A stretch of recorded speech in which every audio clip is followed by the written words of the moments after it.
It started with a dream, not of money, but of meaning.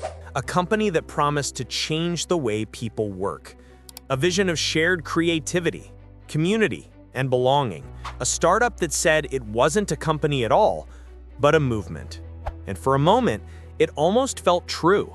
But behind the kombucha taps, neon slogans, and billion-dollar valuations was a man who believed that vision alone could replace reality. This is the story of WeWork, the office revolution that wasn't real. Net losses, they were in the billions of dollars. Company went from a $47 billion valuation to near bankruptcy. How fast are you growing? Very. Welcome to Missed Billions Explained, the series where we explore the billion-dollar dreams, the broken illusions, and the modern myths that shaped our world. If you've ever wondered how one man convinced Wall Street that renting desks was the same as changing humanity, this one's for you. The year was 2010. Adam Neumann, a tall, charismatic entrepreneur from Israel, and Miguel McKelvey, an architect with a creative streak, had one idea. What if the office didn't feel like work? They imagined a place where freelancers, startups, and creatives could gather, collaborate, and build the future together. An office that was more like a community. They called it WeWork. We for togetherness, work for purpose. It was beautiful, and it hit at the perfect time. The world was recovering from the 2008 crash. People wanted connection, meaning, a reason to believe again. And Adam, with his smooth accent, messy hair, and impossible confidence, was ready to sell them exactly that. Adam Neumann didn't pitch. He preached. He spoke about elevating the world's consciousness, about changing the way humans work and live. He wasn't offering office space. He was offering belonging, and people believed him. He raised money like no one else. Investors saw him as the next Steve Jobs. Employees worshipped him like a rock star. Inside WeWork, every day felt like a festival. Music, free beer, glowing slogans like "Do what you love." It wasn't just a startup, it was a cult of optimism. And Adam stood at the center, a prophet with a billion-dollar smile. Within a few years, WeWork exploded. By 2015, it had over 50 locations. By 2018, over 400 in cities across the world. They weren't profitable, not even close, but no one cared, because in Silicon Valley, profit doesn't matter, potential does. And Adam sold potential better than anyone. He convinced the world that WeWork wasn't an office company, but a tech company, that every new co-working space was software for humans. He talked about consciousness like it was a business plan, and investors threw billions at him, most notably Japan's SoftBank, led by Masayoshi Son, who once gave Adam $4 billion after a single meeting.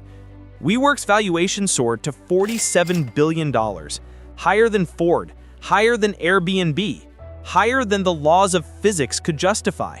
But under the neon lights, things weren't adding up. WeWork wasn't profitable, not even close. For every dollar it made, it lost $2. They weren't a tech company.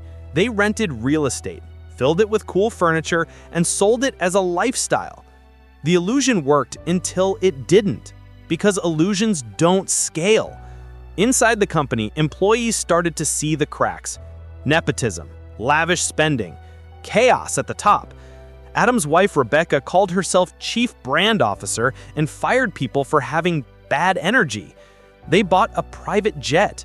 They trademarked the word "we" and charged the company $6 million for it. The cult had become a caricature. In 2019, WeWork filed to go public, and for the first time, the numbers had to meet the narrative. The IPO filing revealed massive losses and a company run more like a party than a business. Investors panicked. Media turned. The myth unraveled overnight. The IPO was withdrawn. Adam Neumann was forced to resign, and the company's valuation crashed from $47 billion to $8 billion in weeks. The dream had collapsed. But this isn't just a story about greed. It's a story about belief, and what happens when belief replaces truth. Inside WeWork, thousands of employees had poured their hearts into the mission. They believed they were part of something world-changing. When it all fell apart, many weren't angry, they were heartbroken.